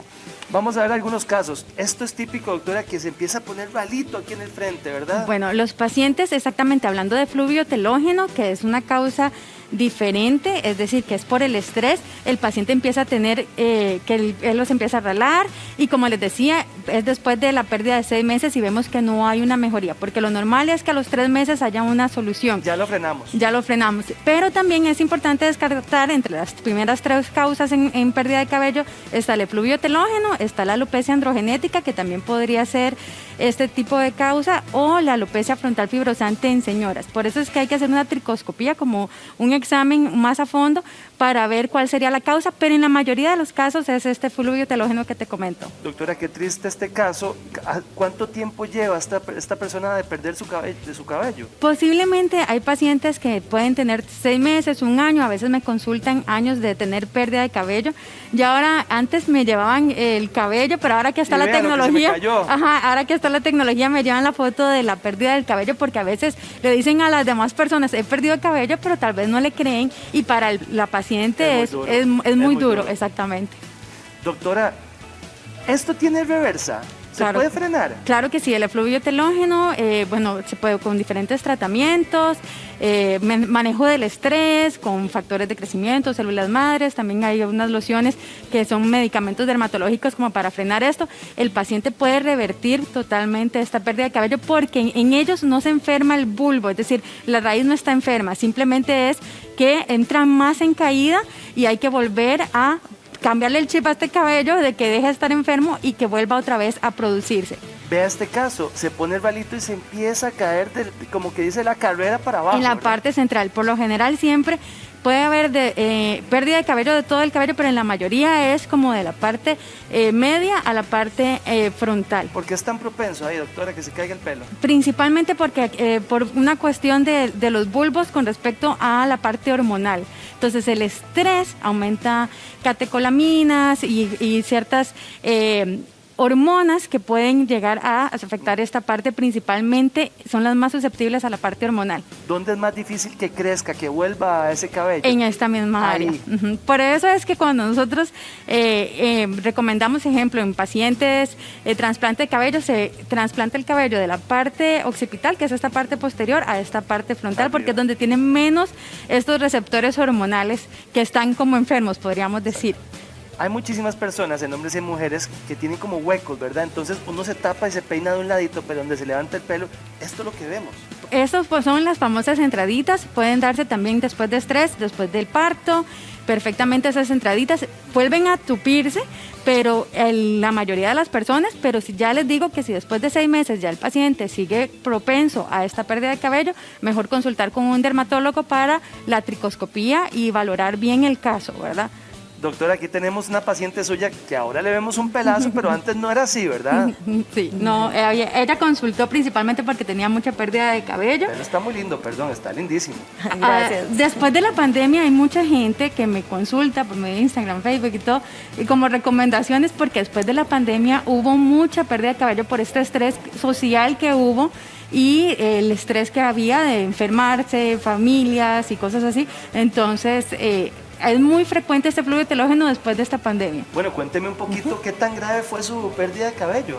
Sí, claro. Después de la pandemia empecé a ver que había demasiada caída y fue donde decidí consultar con la doctora. Llevo 3 sesiones y en realidad el resultado ha sido muy, muy bueno. ¿Cuánto pelo perdió ella, doctora? En realidad, como nosotros tenía como un consenso de cómo estaba ella me comenta, es decir, yo le creo al paciente cuando me dice de la pérdida de cabello y empezamos otra vez a recuperar este folículo peloso que por la parte del efluvio telógeno, como les digo, no está enfermo, sino que simplemente es volverlo a producir otra vez cabello y hicimos un tratamiento que se llama microagujas, que tienen que ser siempre, con dispositivos limpios y que sean estériles y colocamos factores de crecimiento para estimular este cabello. Igual se estudió que no tuviera tiroides, que no tuviera anemia, que no hubiera otro tipo de causa y diagnosticamos que era un efluvio telógeno, que es la mayoría de la gente que tiene este tipo de diagnóstico. Y le fue muy bien, recuperó, se dejó de caer el cabello. Lo primero que vemos es que se deja de perder el cabello y ya el paciente después empieza a apreciar que ya se empieza a tupir el cabello. Doctora, ¿qué le aplicó a ella con esas microagujas? Factores de crecimiento, que es propios de ella, que se llama plasma rico en plaquetas, y estos factores de crecimiento lo que hacen es estimular otra vez la raíz que se atrofió o que está en ese proceso de caída para que se vuelva a renovar. Cuando usted fue donde la doctora, ¿Al cuánto tiempo dijo, no, ya mi pelito está sano, está bonito? En realidad a la segunda sesión, ya en la primera noté cambios, pero ya en la segunda es donde uno ya dice... ¿Y cuánto lleva para que tenga así el pelo?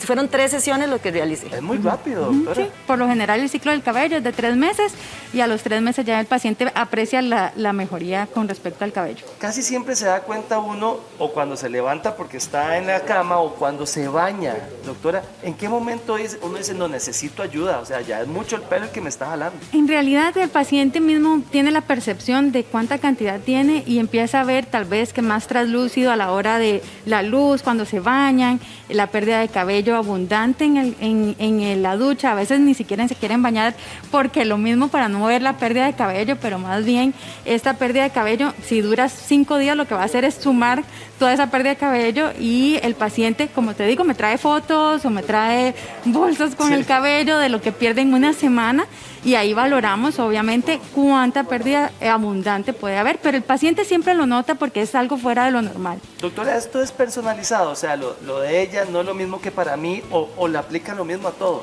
Hay gente, digamos, que me viene un poquito con alopecias más severas, entonces tal vez podemos extendernos hasta 6 sesiones.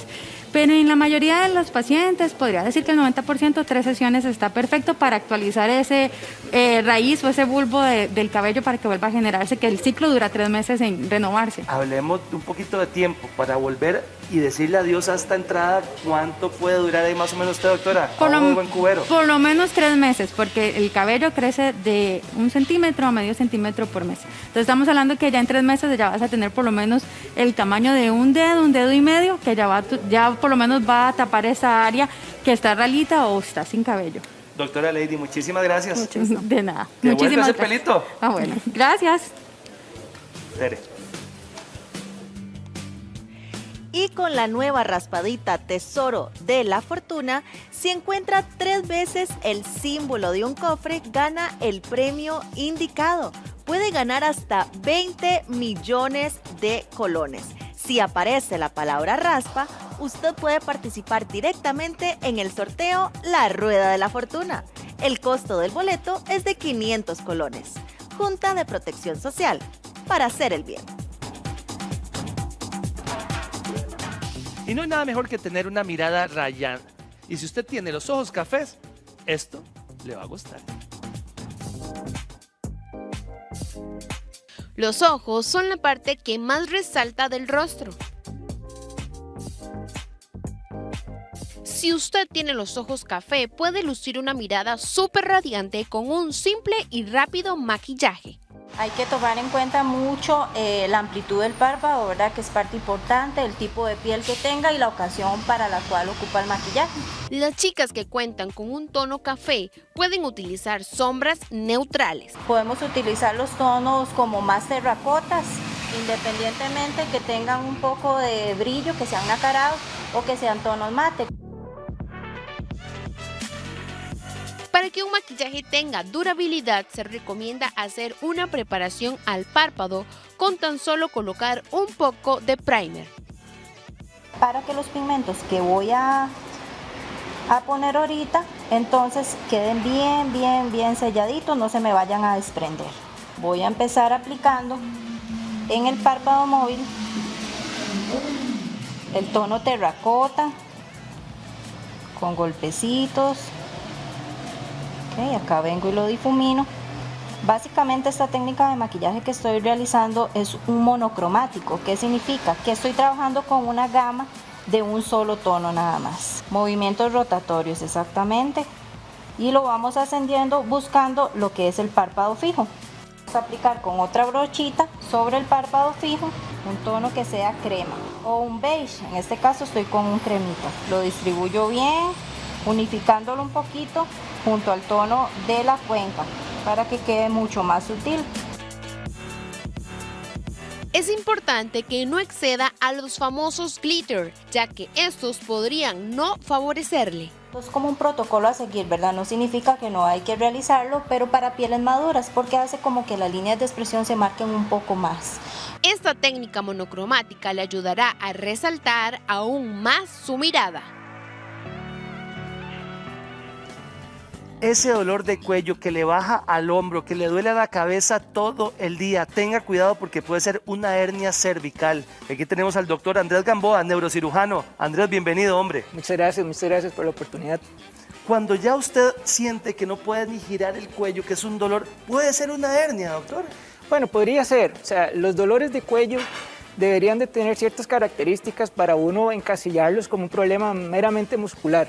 Pero cuando el dolor de cuello se hace crónico, prolongado y se empieza a asociar a sensaciones anormales en las extremidades superiores o disminución de la fuerza, ahí es como una llamada de atención para poderse estudiar adecuadamente. Es lo que usted decía, doctor, cuando usted parece, primero le duele aquí, pero después le baja un hormigueo por aquí que uno dice, no, esto no es normal. Correcto. Los nervios que nosotros tenemos en nuestra columna cervical son los encargados de darnos la movilidad de las sensaciones en nuestros miembros superiores. Entonces, cuando hay un nervio que está pinchado, por decirlo así, o comprimido, esa irritación nerviosa se va a manifestar como una sensación de dolor, usualmente a lo largo del trayecto del nervio que esté afectado. Entonces puede ser un dolor como una pesadez, un dolor ardiente, un dolor como asociado a un hormigueo y asociado principalmente a una disminución de la fuerza. Doctor, ¿por qué se irradia al hombro, a los brazos? ¿Qué es lo que le hace llegar ahí este dolor? Claro. Una vez que un nervio de estos está afectado en la columna cervical, dependiendo de la distribución que tenga, por ejemplo, nosotros tenemos 7 vértebras en nuestra columna cervical.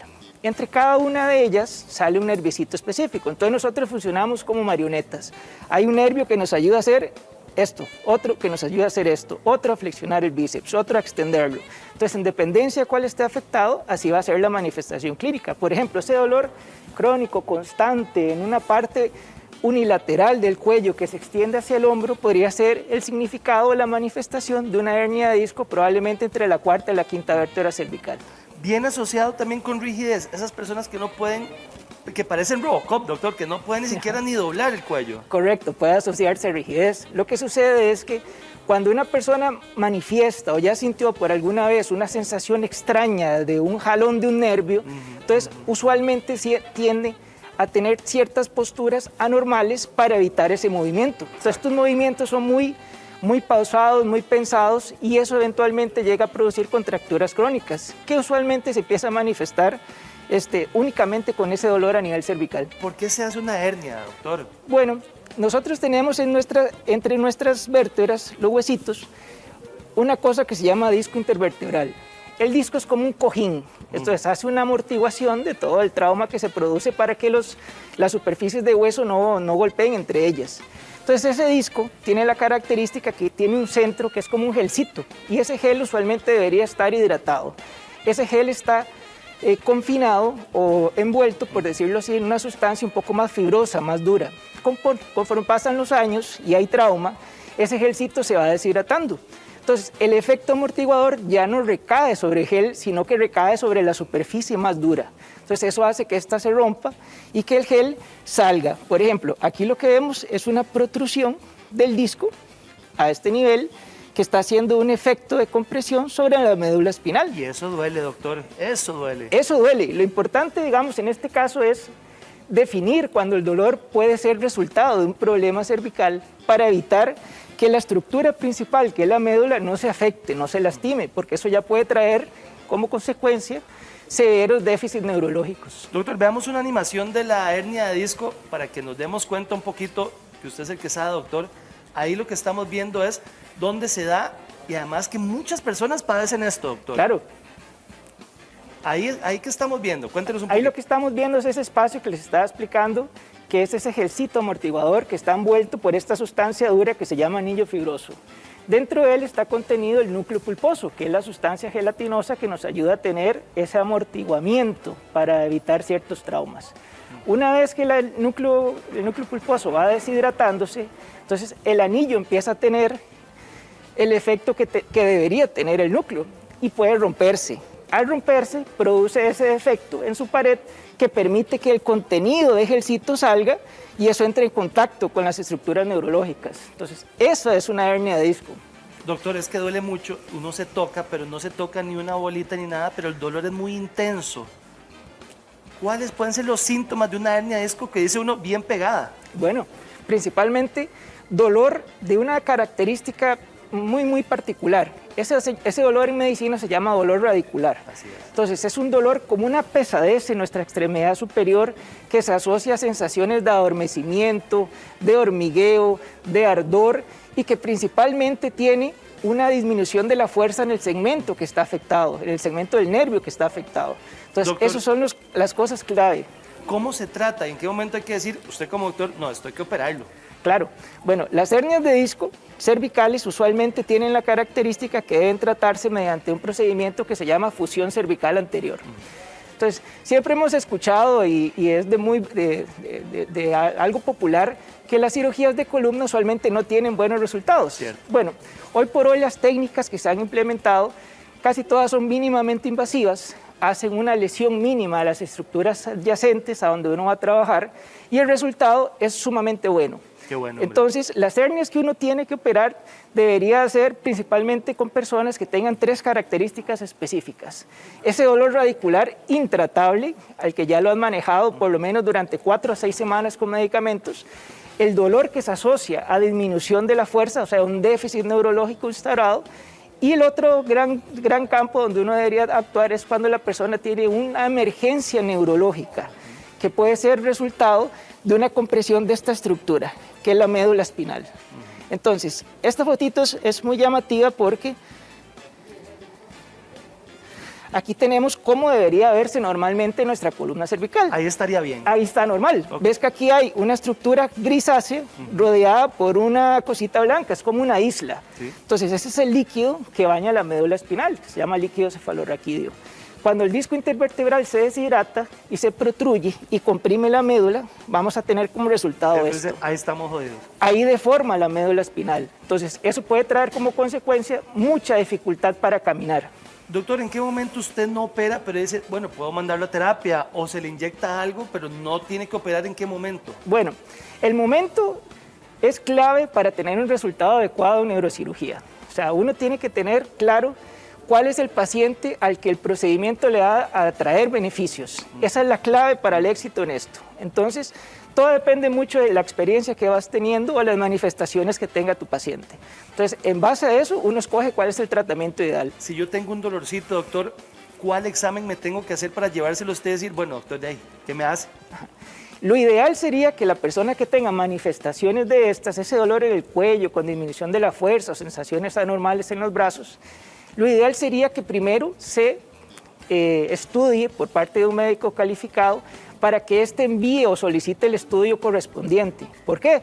Porque en los estudios de imágenes tenemos las radiografías, tenemos la tomografía y tenemos la resonancia magnética, ¿correcto? No todos esos estudios son concluyentes para llegar a tener un plan definido de tratamiento para determinado paciente. Entonces, lo ideal sería examinarse antes y que tu médico sea el que defina cuál es el estudio ideal para poder llegar a un resultado adecuado. Doctor, ¿una quebradura o un mal movimiento puede desencadenar esto, una hernia? Claro, existen una cosa que se llama hernias cervicales traumáticas. Entonces, las hernias traumáticas usualmente son una emergencia porque se da en el contexto de una persona un poco más joven con ciertos cambios degenerativos, pero que no está haciendo síntomas en ese momento. Entonces, aunque haya una estrechez en el espacio, la persona no tiene síntomas, significa que las estructuras neurológicas se han adecuado a esa disminución del espacio, a esa estrechez. Si se produce una hernia, es un cambio muy agudo, muy abrupto, con probablemente deformación o deformidad de las estructuras neurológicas. Eso es una emergencia en neurocirugía. ¿Cuáles son las causas más frecuentes para que uno tenga una hernia de disco? Bueno, las hernias de disco cervicales nosotros las podemos ver usualmente en el grupo etario entre los 30, 50, 60 años. Algunas personas dicen que son un poco más frecuentes en mujeres que en hombres. Sin embargo, las causas principales pueden ser desde que tengas una predisposición genética a que tu disco intervertebral se degenere más rápido. Si mi papá tuvo, ¿yo puedo tenerla? Pues no necesariamente, pero puede existir esa relación, correcto, sí podría existir, pero no es algo necesario. Usualmente, así como hay personas que están predispuestas a padecer de presión arterial, de azúcar, hay otras que están predispuestas a que su disco se degenere más rápido y cualquier circunstancia como un movimiento brusco, una mala fuerza, un movimiento o un trauma puede desencadenar la ruptura de eso y producir la hernia. Yo digo que entre la gente normal como uno hay como un morbo que le dicen, vieras que me tienen que operar la vértebra, y uno dice, ay Dios mío, me va a quedar sin caminar, ¿verdad? Porque es muy delicado, pasa mucho nervio. Claro. ¿Pero qué tan común es esta cirugía, doctor? Es de las cirugías que más frecuentemente nosotros hacemos en neurocirugía. La hernia de disco cervical es algo de todos los días, es tal vez el 60-50% de nuestra consulta diaria. ¿Cuántas por semana usted puede hacer, digamos? De tal vez unas 3-4 cirugías de estas a la semana puede llegar. ¿Hay algún momento donde se le podría hacer a los niños que sufren de esto? Es improbable. Cuando sucede en personas más jóvenes de los 18 años, usualmente se asocian a ciertas enfermedades que producen laxitud de las articulaciones, como lesiones de colágeno y otras cosas así, pero sí se pueden dar. El caso típico es paciente con una cosa que se llama síndrome de Marfan, que las articulaciones son muy laxas y eso puede producir que el disco se hernie.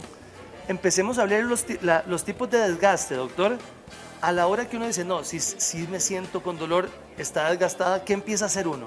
Bueno, usualmente la evolución de esto es, primero la persona no le da pelota, eso es lo que sucede casi siempre. Dolorcillo. Dolorcillo, entonces ahí de vez en cuando se toman algún analgésico, algún medicamento y va pasando, pero tu contractura, tu dolor muscular persiste, persiste, persiste. Cada vez es más difícil controlarlo con la misma dosis de medicamento, va subiendo la dosis de medicamento y eventualmente ya se empiezan a presentar ciertas manifestaciones y lo usual es escuchar a los pacientes que las presentan, ya sea cuando están acostados en la noche o en la mañana al despertar.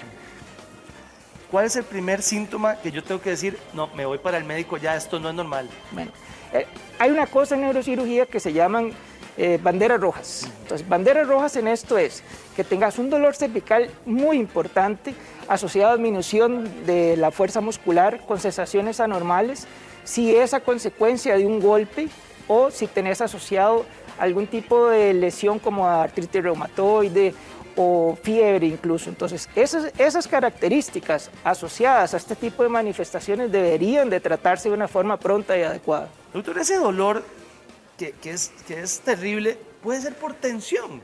Bueno, usualmente la tensión lo que te va a producir es una contractura de los músculos cervicales posteriores, de los músculos paravertebrales. En ocasiones lo que sucede es que la contractura lo que hace es que la columna cervical se ponga un poco erecta y eso duele muchísimo. Entonces, una contractura no es lo mismo que una hernia de disco cervical. Deberían existir ciertas cosas características o específicas que orienten al médico a sospechar de una lesión en la columna cervical. Doctor Andrés Gamboa, neurocirujano, le agradezco mucho. Gracias. Y saludos a la familia, hombre. Un fuerte abrazo. Ítalo, gracias. Vamos a hacer una pequeña pausa y tenemos... Giros.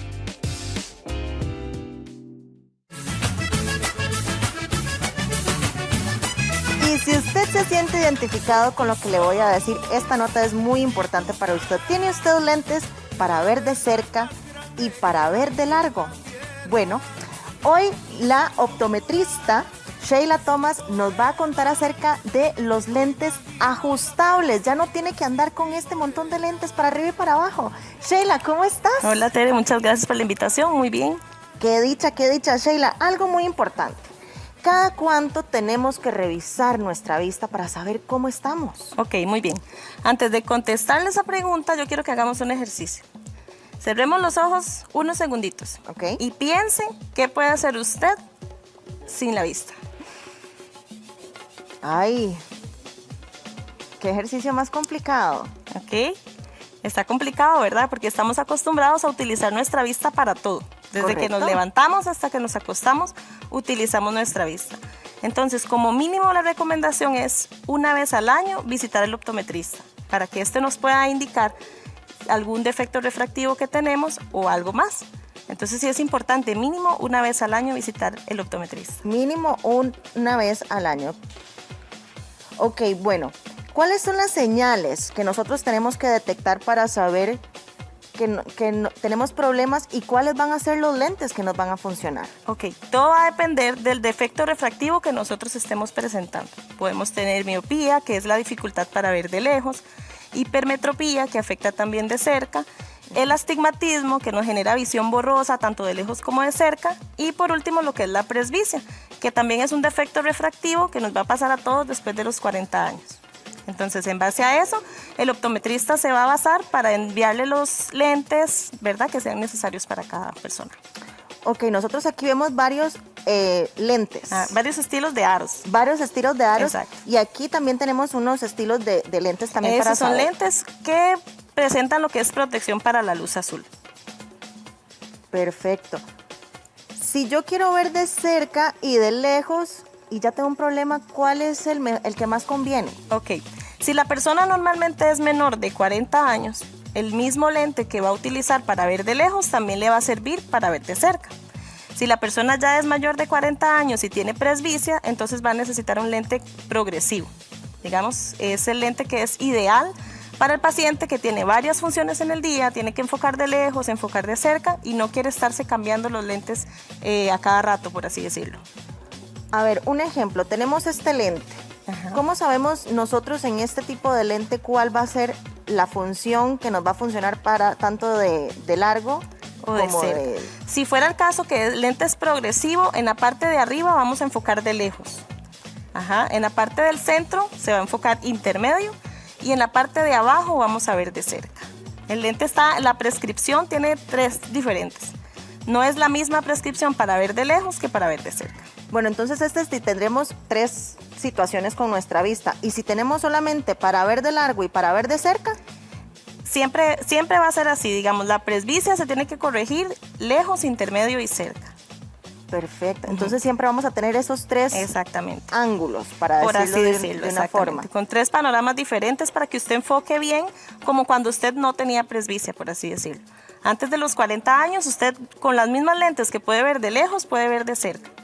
Ya después de los 40, usted empieza a sentir que necesita alejar las cosas para poder enfocar mejor. Hablemos de los aros. Dependiendo del aro, es importante saber, porque estos los vemos un poquito más delgados y estos están un poquito más grandes. Dependiendo del aro, esto nos va a ayudar también a... Es muy importante, exactamente. Es muy importante escoger el aro en base al rostro de cada paciente, ¿verdad? Y también el tipo de aro depende del tipo de efecto refractivo que el paciente tenga. Por ejemplo, si tenemos un paciente que utiliza una prescripción de -5, -6, el lente va a quedar un poco más grueso. Entonces no es tan ideal un lente tan delgado. Este aro no va a funcionar porque si ustedes lo ven es sumamente delgadito. ¿Y uno como estos? Igual. Estos son ideales para prescripciones bajas. Son ideales para prescripciones bajas o con un material con un índice de refracción, que es lo que va a hacer que el lente esté más delgadito para que calce bien. Y estéticamente el paciente también se pueda ver bien. ¿Cómo sabemos que estamos con problemas de vista? Ok, hay síntomas que son muy comunes, que son los que la mayoría del tiempo los pacientes presentan, como dolores de cabeza, como mareos, visión borrosa. Uno está así viendo. Exacto, haciendo chinito, dicen. Ahí es donde nos vamos a dar cuenta que tenemos problemas refractivos, exactamente. Entonces es importante visitar al optometrista para ver qué tipo de problema refractivo podemos estar presentando, desde niños hasta adultos. Esto no tiene edades. No tiene edad, ¿verdad? ¿Y esta maquinita que tenemos por acá? Esto es un Visus Scout. Esta es una cámara midriática que me permite a mí las tomas de imágenes retinianas. ¿Para qué sirve esto? No necesitamos dilatar la pupila del paciente. Normalmente, ¿a qué paciente está destinado? Aquellos pacientes hipertensos, diabéticos, personas mayores a los 60 años, les tomamos imágenes retinianas para verificar que todo esté bien. Si hay alguna alteración o algo que el optometrista considere importante, entonces puede remitirse a oftalmología.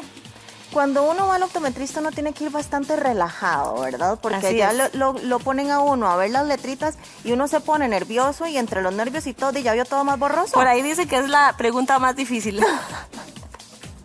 Es que exacto, porque ya uno se pone entre más nervioso, más borroso. ¿Tendría esto alguna de...? Es importante, como dice usted, ir relajado, ir tranquilo y tomarse el tiempo para realizarse lo que es el examen de vista. Perfecto.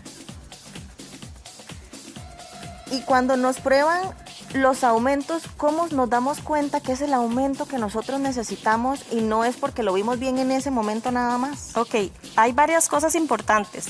A la hora de que el optometrista realiza el examen, no es solo la parte objetiva, que es lo que yo veo, sino la parte subjetiva, cómo el paciente se siente.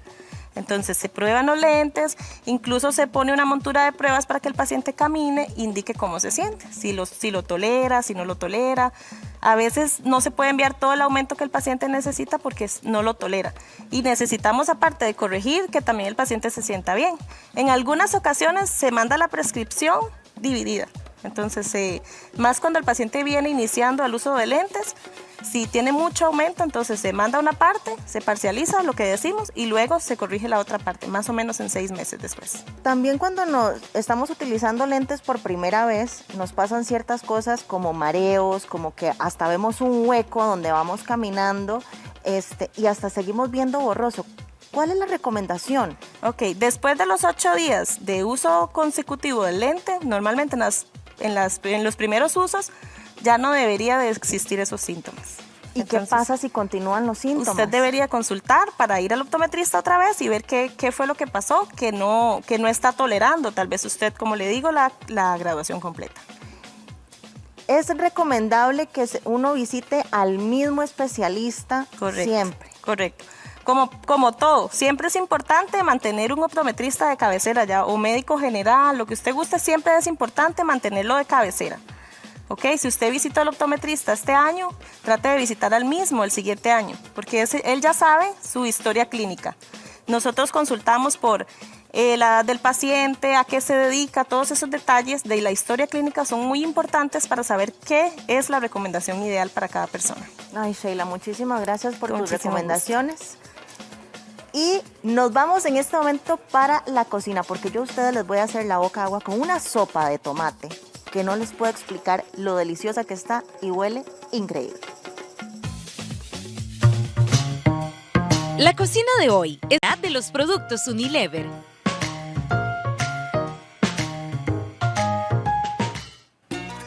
Y gracias a la familia Naturas por traernos una sopita de tomate y a traernos a Gina Villegas. ¿Cómo estás, Ítalo? Bien, gracias a Dios. Muy bien, gracias a Dios. Siempre con ideas bastante prácticas y muy saludables para que preparemos en casa. Vamos a hacer una sopita de tomate, pero le vamos a dar un girito por ahí. Vean qué rico. Voy a colocar un poquito de aceite de oliva y voy a hacer un salteado de vegetales que son chile y cebolla. Esos cortecitos son más grandecitos, En ¿verdad? julianas, En ajá. julianas. Vamos a hacer un corte en juliana porque después esto lo vamos a procesar y va a ser una base. Entonces le vamos a hacer los cortes en julianas. Qué rico, Ginita. Vamos a cristalizar un poquito aquí el chile y la cebolla. Ginita, ingredientes en pantalla para esta sopita de tomate. Ahí está, para que alisten todo y la preparen para el almuerzo. Gina, yo me imagino que usted va a utilizar la sofrito criollo, pero en la familia Naturas está la ranchera, hongos. Usted escoge la que más le guste. Usted escoge la que le dé más el sabor. Hay un montón para elegir con carne, con hongos, sofrito, ranchera, la que tiene el toque ahumado. Usted escoge la que más le guste. Bueno, déjeme hablarle porque es hora de ser chef, sobre todo con Naturas, que al estar hecha con mezcla exacta de ingredientes frescos, se adapta a nuestras creaciones. Puedes cocinar pasta, carnes, marisco, pizzas o dips y con gran sabor. Será como llevar el restaurante a tu casa.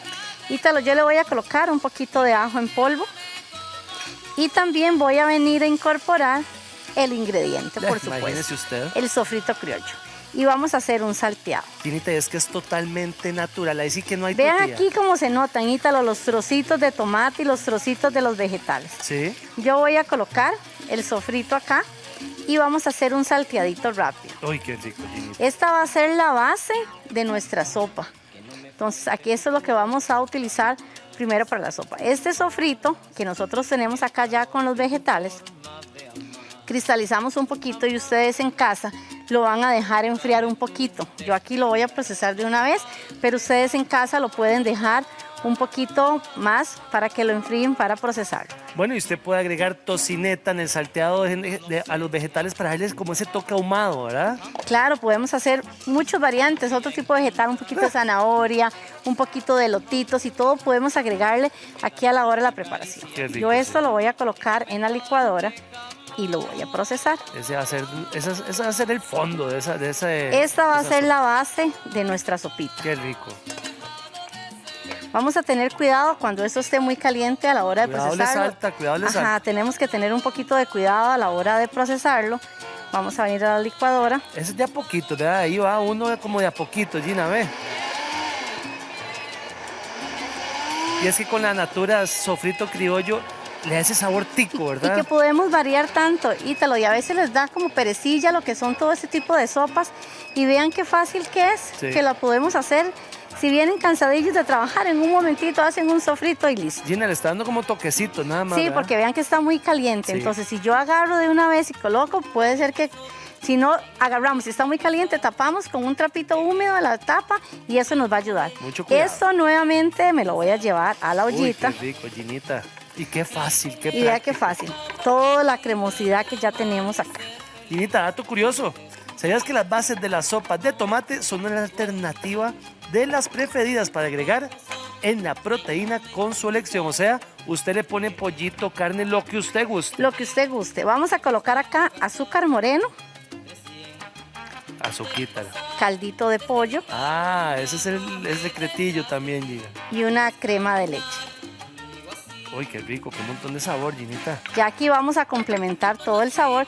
Y esto, Ítalo, nada más lo que vamos a hacer es dejarlo cocinar un ratito para que ella alcance una reducción más grande. Como decía el dato curioso, si usted quiere agarrar pollito, echarlo, lo pone ahí encima, carnita encima también, quesito encima. Claro, pueden hacer muchas variaciones porque de todas formas, a la hora de que ustedes quieran, a veces les quedan calditos por ahí, puede ser de carne de res, no precisamente de pollo. Entonces podríamos venir a hacerla con la base del fondo de res. Lo que no estamos incorporando es como el trozo de vegetal en este tipo de sopa porque la queremos un poquito más cremosa. Con esto vamos a ayudarnos a decorarla, mientras que yo la dejo aquí un ratito que se cocine, que rompa el hervor, rectificamos un poquito el sazón, pero ahorita lo vea qué fácil hacer una sopita o una cremita. No, y totalmente natural, con sofrito criollo, usted nada más pone ahí, usted sabe que está llevando todo natural. No, nada más vamos a hacer una base que vean que es un salteado de vegetales. Podríamos colocar los hongos, si no quieren tal vez procesarlos, ¿verdad? Y que se les sienta la textura del hongo, también la pueden dejar.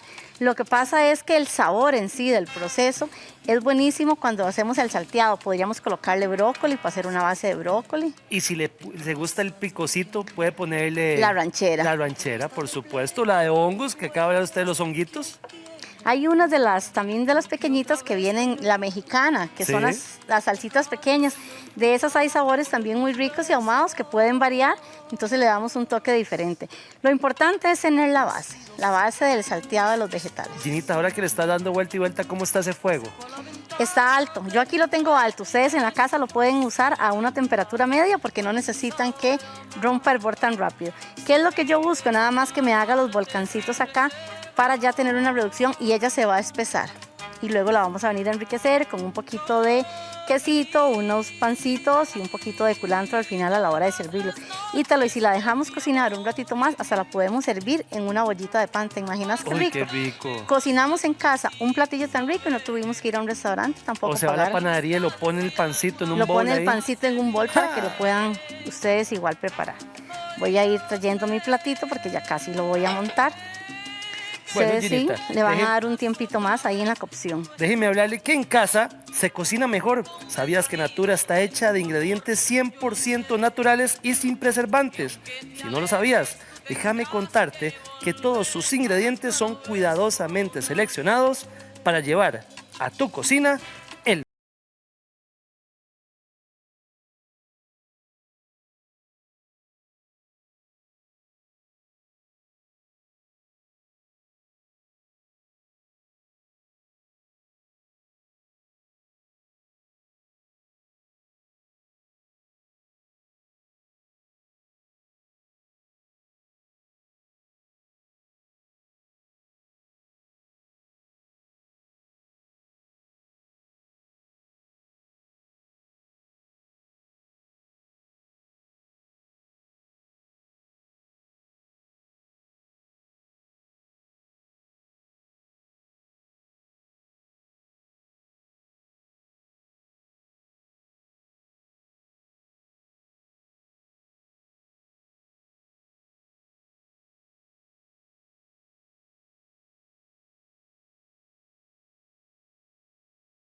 pero bueno, llegamos al final de nuestro programa.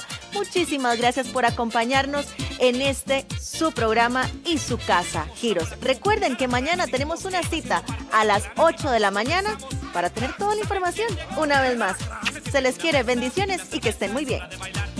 Con ese enseguida la besa, dejo el trago y yo me paro. El mozo dice otro, yo le contesto, claro, es el alacrán que te pica y no es ningún proyecto para estar. Nadie se atreve a llamarle el veneno y chiviri.